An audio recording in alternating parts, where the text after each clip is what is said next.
So this one's a bit of a different episode, right? Normally on the show, we interview founders who have made it well beyond product market fit. But I got some feedback telling me to also have some stories of things that didn't work. And so I interviewed a good friend of mine, Myles, really sharp, hardworking founder who started a company called Chroma, which ultimately, never really got to true profitable product market fit.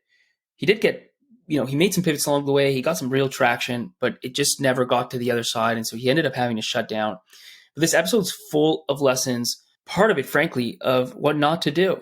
and that's just the name of the game. I think as first-time founders, and I've been there, we make tons of avoidable mistakes. That's just the reality of it. After you go through it once, two, or three times, you start to figure out the sort of things that work, the things that don't, what leads to fake growth, what leads to real product market fit. But it helps, of course, to hear from the mistakes that other people made. And Myles here, he goes really deep. He's very forthright. And on top of that, he kind of gives his perspective on what he wished he had done in different times of starting Chroma. So here it is. Check it out. Welcome to the Product Market Fit Show, brought to you by Mistral, a seed stage firm based in Canada. I'm Pablo. I'm a founder turned VC. My goal is to help early stage founders like you find product market fit. Today we have Myles, the founder of Chroma and now a VC at Longbow Capital. So this is, I'm really excited for this episode. It's really different than what we've done so far. If you look at all of our episodes to date, they are all kind of success stories. This is how you do something right. And I was talking to a listener a few weeks ago, and his feedback was, I know a lot of these people fail. Like, I want to hear some stories about people who try to do it and it didn't work out. And I couldn't think of a better person than Myles. I've been involved one way or another in his journey and really kind of seen it up close. Really, really thoughtful founder, really sharp founder.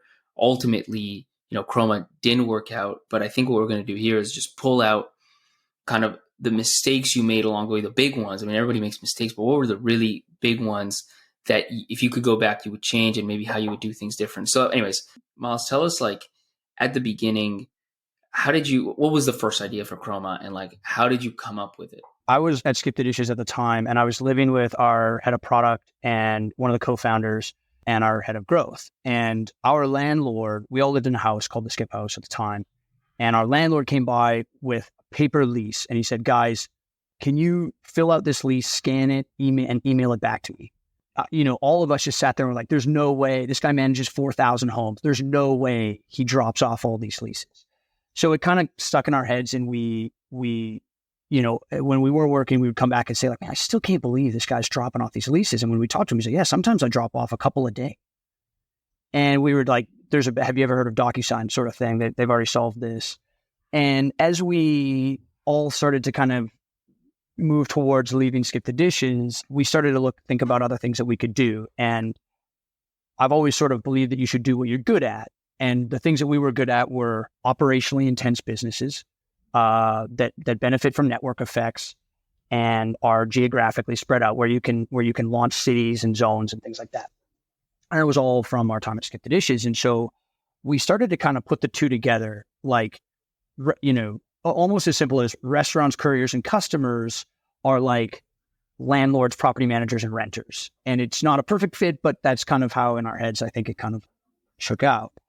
And we started to say, well, if we could streamline and build a platform behind behind the scenes that all of these users could use, we could streamline a lot of these things and just make it a lot better of an experience. And turns out many people had that idea much before us.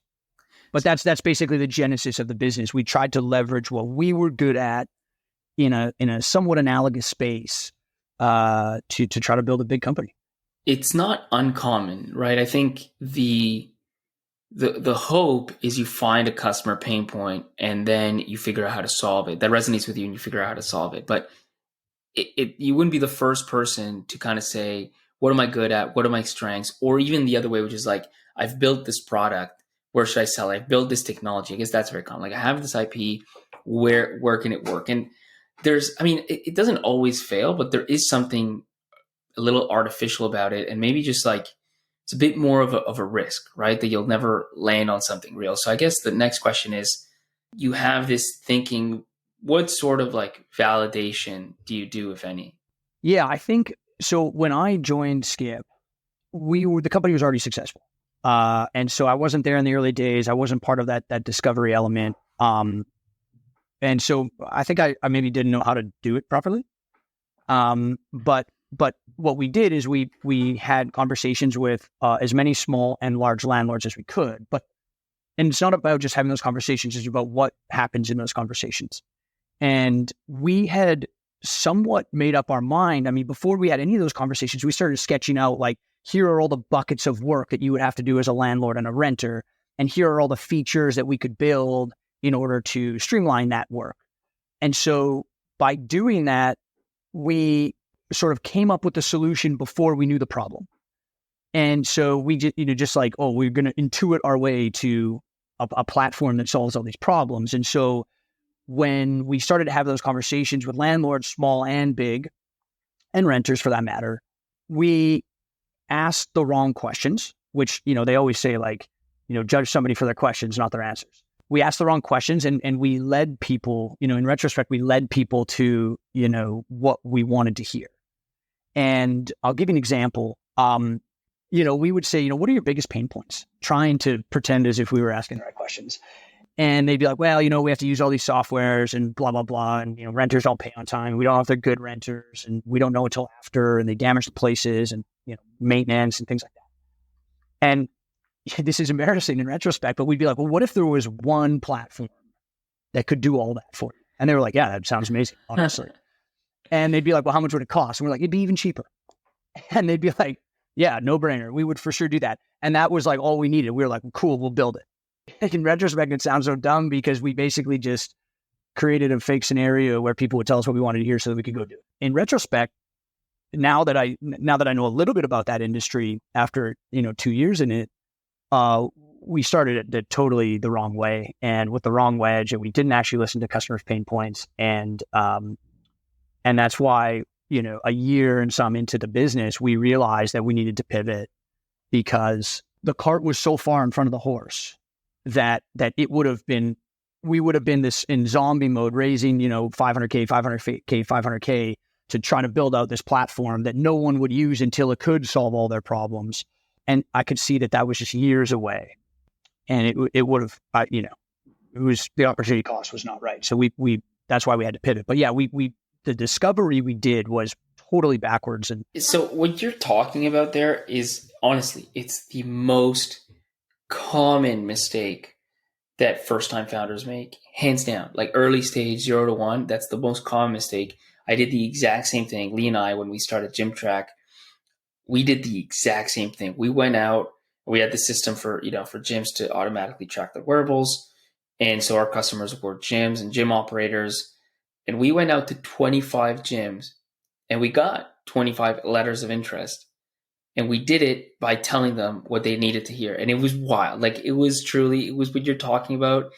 Exactly, right? I mean, we're going in there and we're like, well, imagine it could track everybody's workouts. Like, well, but people here do this kind of workout with these bands. Like, would it track that? Yeah, of course it would track that. Like, yeah, why not? Right? Like everything is yes, yes, yes. Because you're like in some weird sales mode where you don't actually have, it's weird, right? Because you wanted to say yes because there's some maybe ego thing plus some momentum piece that you just want to be able to be like, yes, I'm onto something. I'm going to get to build it. But you get nothing out of it because you don't even have anything to sell. I mean, one thing, if you had a thing that you'd be like, oh, great, then sign here, give me some money. But you actually haven't built the thing yet. So you're just getting false signal. It's wild. Totally. Yeah. And I think you're bang on. And I think, one of the interesting things is it's very like low rung thinking. It's very like ego driven. It's very like, tell me what I want to hear driven, as opposed to like scientific thinking where you're like, let's try to understand, and they call it customer discovery for a reason. Let's try to discover, a bunch of stuff we don't know.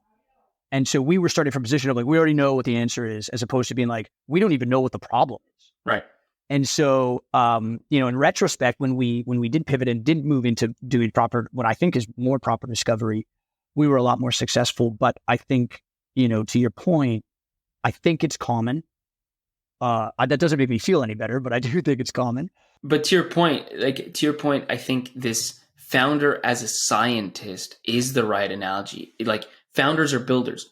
And that's in a sense the problem in the really early stages, because before you build something, you got to know why and what you're going to build. But founders don't start off as scientists. Obviously, they start off as builders. Like that's why they're founders. And that's why I think of like before startup mode, there is research mode, and it gets glanced over, it gets skipped over.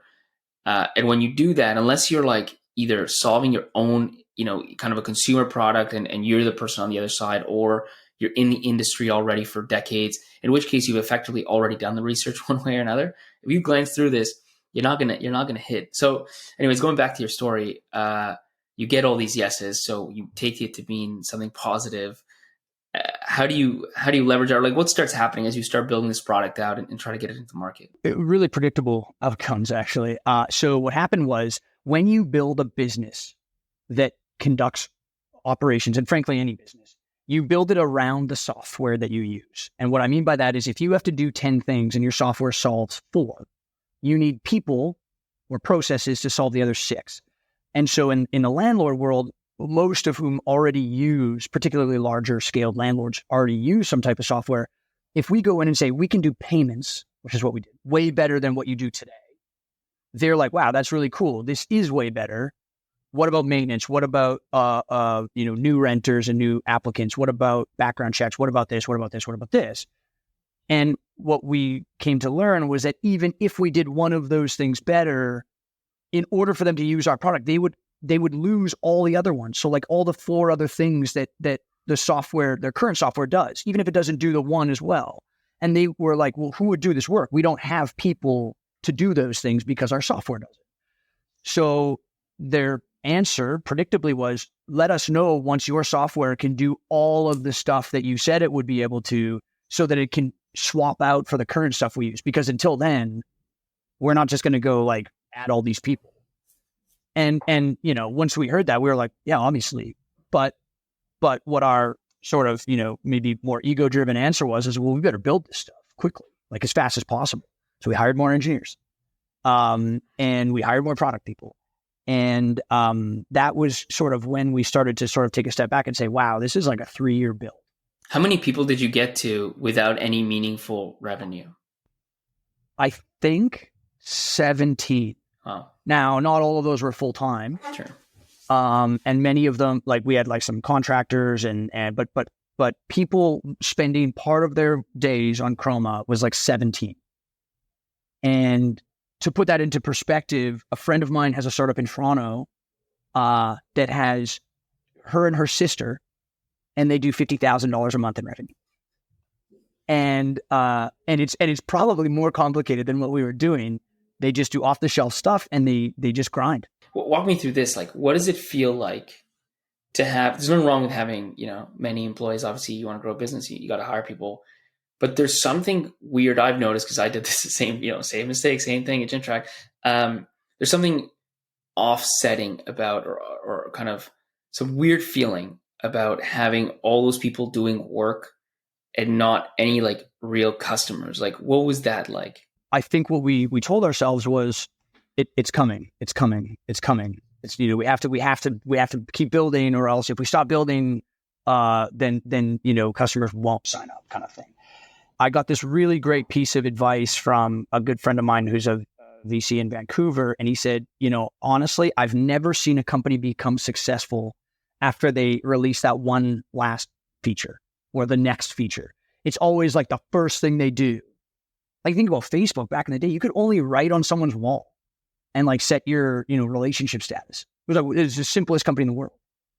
And yet everybody signed up for it. And it wasn't until they had 1 billion users or whatever that they launched like, groups and marketplace and blah, blah, blah.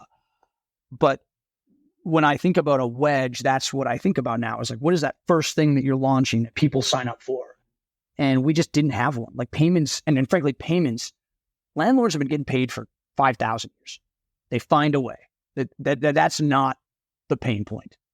Like, out of all the things we could have chosen, we probably chose the worst one. And that comes back to what we thought at the very beginning, which was, if we had all that money, 50 billion a year in Canada, going at 500 billion in the US, going through our system, that would be inherently valuable. Even if you just think about that, that is obviously not the problem. That's just a totally adjacent thing of like money coming through your system. Well, it only happens if you're solving someone's problem. And that was not the problem. So just a whole bunch of very naive, silly mistakes. Well, it's funny. Again, it's the same. It's the same thing, right? It's starting at the end and working backwards versus starting from the beginning, right? And you're going and you're saying, if we had all this payment volume, we'd be a really big company. How do we get that? Versus like, what problem should we solve today, and where does that lead to tomorrow? Here's another question. Like, what do you think now? Like, you're now on the other side. You're looking at companies. Like, what would you say to a founder that's a good sign that you have too many employees? I'll give you an example. I consult a company, and when I joined, they did, I think, 8,800 a month in revenue, and had a burn rate north of 50, I think, something like that. And my first reaction was like, we're upside down. Like, for every dollar of revenue we generate, we spend 5. And I think there's maybe a point where, like, to some extent, that's acceptable in especially in like SaaS-based businesses or software businesses, things like that. I get it.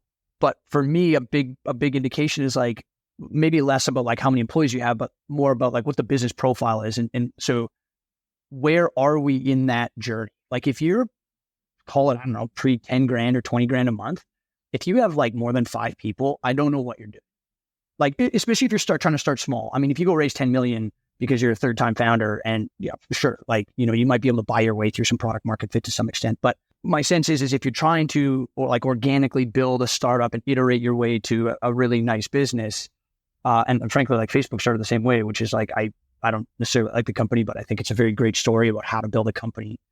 They had like 3 or 4 people at the beginning until they were like quite large. I think that, and my friend in Toronto who is building her startup is a great example. Is like, you should have meaningful traction and have some clear indication of product market fit before you start bringing people in. I think it's just, capital at the time was so easy to raise, particularly coming from like the Skip background. A lot of people would be like, oh yeah, cool. Like, these sounds like these guys know what they're doing. Like, they'll build another Skip the Dishes. And frankly, we weren't even the ones that built it. And so, but nonetheless, we were able to raise, not crazy capital, but $1 million pretty weasily. And that allowed us to get really sloppy in terms of how to go to market and how to like come up with a plan and how to do customer discovery, because we were just like, well, we'll just start hiring engineers.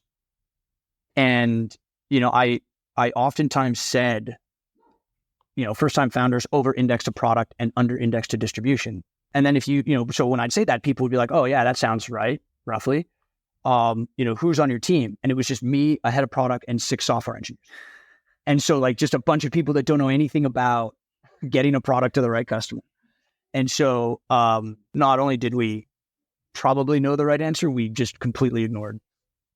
Did you, like, on that question about too many employees, did you ever feel like you're like making work up just to keep people busy? No, I don't think so. No, because there was so much to build. When we were trying to build that platform, there's so much to build. And we had roughly, like, you could just look at the platforms people use today and be like, okay, go get that problem. We understand the applicant problem, go solve that a better way. And so not really. There was a lot to build, but when you're trying to build a big platform like that, I don't have any problem with doing that in theory or in principle, but you should find the right place to start. And we started at the totally wrong place, because we started, to your point, at the end, and kind of with what we thought the solution was instead of what the problem was. And there are real problems in that space. And there is, I think, an opportunity to build a platform in that space, but you got to go about it the right way. And so moving forward on kind of the narrative, like, there's a point at which it shifts a little bit, in that at least you put out a product that does have pull. Tell us what that product was and kind of how you got there. Yeah, so about a year and 2 months, or year and 3 months in, we had to kind of take a hard look in the mirror and say, like, this is not a venture scale business in its current form, and we would have to go raise a bunch of money and spend a bunch of time building this, and it would have been a slog, and probably not a great use of everybody's time, because there's some really, really capable people on that team that had left high paying jobs to come and work at a startup on little or no salaries. And so, in having a couple conversations with some advisors, like yourself included, people just said, like, look, I don't know if this works. I think you got to maybe rethink things. And at that point, it was clear that we had not done the right discovery. So we started to say, okay, what is the right discovery? I think we read books like Crossing the Chasm, the Mom Test, the sort of the classic books that everyone should read before they do a startup. because they're really important. I think if I'd have read Crossing the Chasm before we started Chroma, we would have started it totally differently, and maybe not even in the same space, to be honest. But I didn't. And so about a year and 2 months in, we realized that we needed to pivot, and we knew there was probably something on the renter side of things, maybe less so the landlord. There's a pretty competitive space. There's a graveyard of companies who have tried to build a platform in that space and failed, but probably something on the renter side. And so we ran like a bunch of surveys on like Mechanical Turk from Amazon, Survey Sparrow, like a handful of these things. We did like primary research with friends and renters from Reddit. We sent out like a bunch of like pretend ads that people would click on to see like what keywords and things were driving, interest. And so we started to do like what we'd call like actual proper discovery, which, rank, if you could do one of these 4 things, which one would you do the most, blah, blah, blah. A couple things that were like, what is the biggest problem in terms of, this, and this on a monthly basis. So, we spent a bunch of time coming up with surveys and questions and trying to understand real people's problems. And so we launched the Rent Now, Pay Later product after strong indication that there was a lot of people that wanted to split their rent payments, that wanted to pay their rent when they got paid, not necessarily on the first of the month. There's a stat that I'm not sure how exactly accurate it is, but 50% of Canadians roughly live paycheck to paycheck. And if you live paycheck to paycheck, paying your rent with one full paycheck means you have to kind of budget the whole other one. And so over the month, and so it can be really complicated and challenging for a lot of people.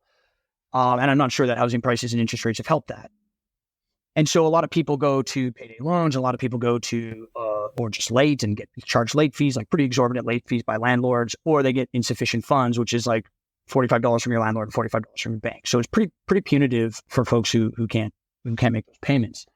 And so we basically said, look, pay us half your paycheck on or before the first. We'll pay your landlord the full amount on the first, and then you pay us the other half on your next pay. And to fairly little marketing, we had like pretty crazy demand for that.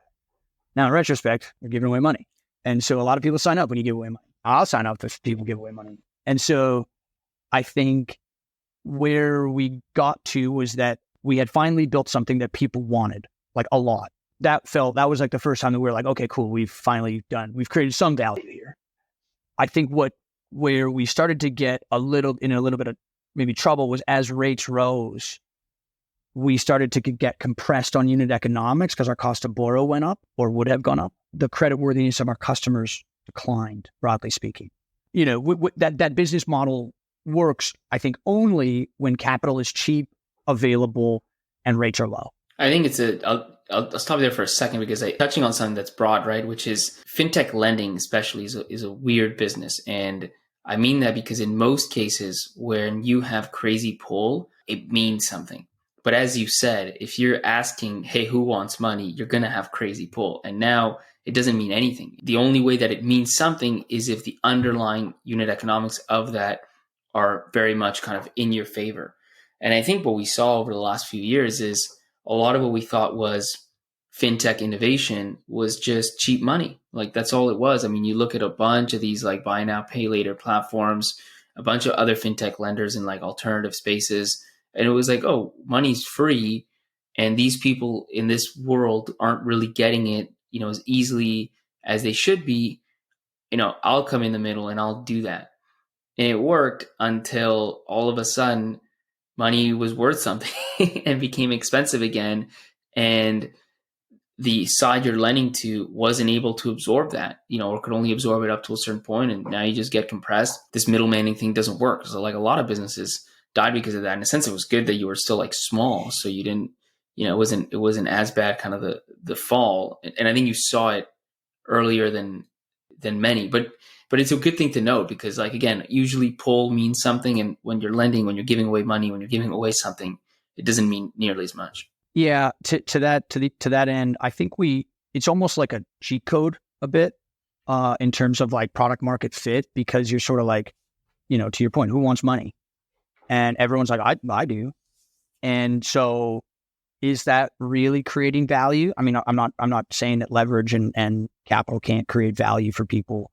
But what I'm saying is it's a lot easier to create value that way, at least from a pull perspective, than building a product that, people will actually go and pay for that isn't money. So I think you're right in that regard. And I think you're also right in that we were lucky to some extent to see it earlier than I think lots of people, not as early as maybe we would have liked, but, there was a real scenario where we had been approved for a $15 million line of credit for credit committee from a major bank, contingent on a $3 million equity raise. I don't know if we could have got that equity raise done, but we might have been able to. We had to have a serious conversation amongst the founders of the three questions we asked were, do we think this business model is rock solid? Do we think that we could actually, we go through a downturn for 18, 24 months, 36, whatever it ends up being, and is Chroma a place that A players still want to work? And then finally, do we believe that the equity value of the business will increase substantially over the next couple of years, such that we can raise another round at the end of this and become a successful company? And the answer was ultimately no, and probably not. And so that's why we decided to return capital to investors. And it was. I don't want to say that the timing is wrong, and I don't want to blame external factors, because it was frankly our failure to do discovery that led us down this path. It took 2 years to, figure out that what we built wasn't really that valuable. And then pivot into something that, wasn't a great business. It was a really wonderful product and our customers loved it, but it was not a great business. Let me ask you this, because I think relentlessness is such a big topic, and not giving up is, it's a huge part of being a founder. And you decided not to give up for a long time before you ultimately decided to kind of pull the plug. What, now that you've had some time to think about it, what's your advice on that? When should you just say, you know what, this just isn't working, let's all go do something else? I think it's probably a couple factors. One, when you dread getting up to go to work, it's probably, and you don't see a way to get out of that. Going through hard times, of course, as Skip, we went through a ton of them. At Chroma, went through a ton of them. In every job I've ever had, you go through a ton of them. But when you're I at least I'm not the right person to be part of this team anymore because I'm not giving it my 100%. That's probably the time, broadly speaking. But I think there was more call it finance, business-based reasons for us, is that, we asked those three questions. The answers were no. When all those answers are no, what are you doing? I knew that everybody on the team could go and get 3, 4, 5 times what they were making at Chroma. And, they've got families and livelihoods and rent to pay and things like that. To go out to investors and ask for, $3 million more, and to go to a bank that I've known for, 15 years or 10 years and ask for $15 million with the prospect that it's probably not going to work, and that it was, probably us just not admitting and having too much ego to say, hey, this is not a good plan. That's why we decided to wind it down. Chroma was not the last company that I want to build. And so when I think about, the future, it was about at any point, how do we steward our shareholders' capital the best? And how do we, try to do the right things for the people that have put their trust and money and confidence in us. And so that's why we decided to wind down. That's perfect. Well, perfect time to kind of wrap it up. I think as a recap, you came out of a really successful Canadian company out of Skip with a few other really strong people, and you had a really, honestly, compelling team, which was an asset. But I think you started thinking about it from, okay, we have this asset, how do we leverage it, versus here's this pain point, here's this market, how do we attack it? And that, ultimately led to this motion where you ended up, spending, let's say, a year, 2 years trying to fit something that the market was just not ready to take in, until you ultimately shifted and really did true research. When you went through it, you did real surveys, you talked to a bunch of different potential customers and found a real problem. Unfortunately, the timing wasn't perfect, and the innovation was more around lending at a time where that, wasn't really gonna fly. But I'll say this, the amount of learning that you got, because it's the same thing as me back with GymTrack, the amount of learning you got in that time period cannot be replicated anywhere else. And that's why, in a way, if you actually are, as long as you're actually going all in and you're really trying, if you're a founder and you go through failures, which the vast majority of founders will go through, it's not wasted time. That's part of the lesson I want to draw out here is, okay, here's how you don't do it. You should definitely do customer discovery and research and all this good stuff.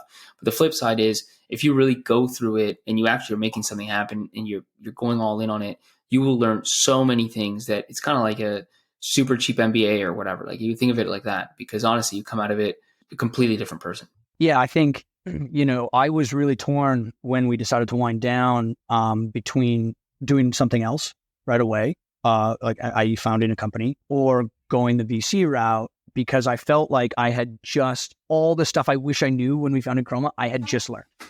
And so I was sort of like, now I think we could do a 10 times better job building a successful company. But at the same time, building companies is really hard.